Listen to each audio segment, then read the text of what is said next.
په خیر یاست ښه یاست خیرات د پی ای ویډیو داسې لنډه طریقه باندې زه درته کوم چې کم وخت موږ انویټ نوی رانیسو موږ باید سره کم عیار کړو.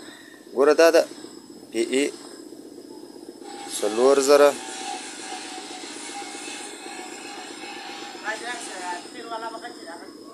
921 دا ګوره د پی ای کوډ دا د پی ای اوله خانه ده. ګوره دا داسې پر صفر باندې ولاړ دا پنکي حساب دی. ګوره پنکي حساب دی.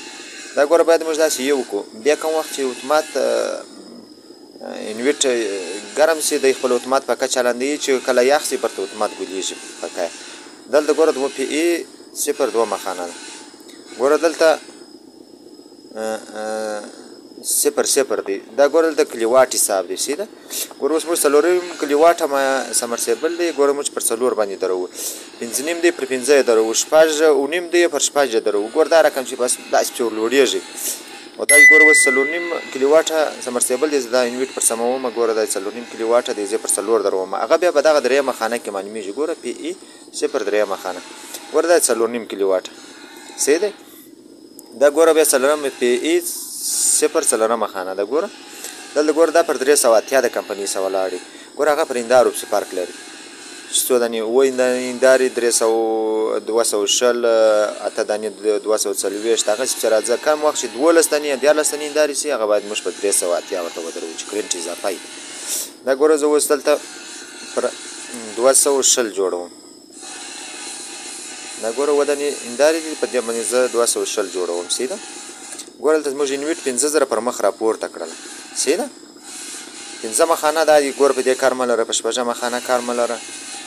دلته ګوره کم وخت چې موږ هلته کرنټ ډېرې هندارې زورور د سهار د خوا نه چالانېږي انویټ. ګوره دا پر 410 ولاړ دي. ګوره دا موږ داسې باید لږ لوړ کړو داسې تر 8 پورې ورسوو. سیده دا ګوره اوس دلته ژمي په یخه موسم کې کرنټ ډېرې بیا کله انویټ نه چالانېږي اوس یې 3 راوړي. دا ګوره په 8مه خانه کار نه لرو په 1300 ولاړه ده. سیده دا ګوره په دې کار نه لرو.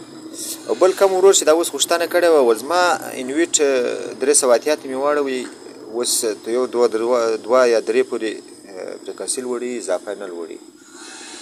نو دا څه مشکل دی. هغه ګوره دلته ډېر کرنټ کم وي بیا دغه ځای موږ ورته لوړوو. ګوره دا 110 دا 112 بس تر دغه 110 پورې به اضافه نه لوړوي. پر دغه 110 باندې یې ودروه بیا به ستا انویټ کار شروع کړي فریکونسي به پر مخ ویسي. سیده دا زه برته پر 1000 درومه. اوس چې دا هندارې نوي دي دا کار کوي. دغه طریقه باندې دا د پی ای لنډه ویډیو وه چې موږ سیسته وکړه.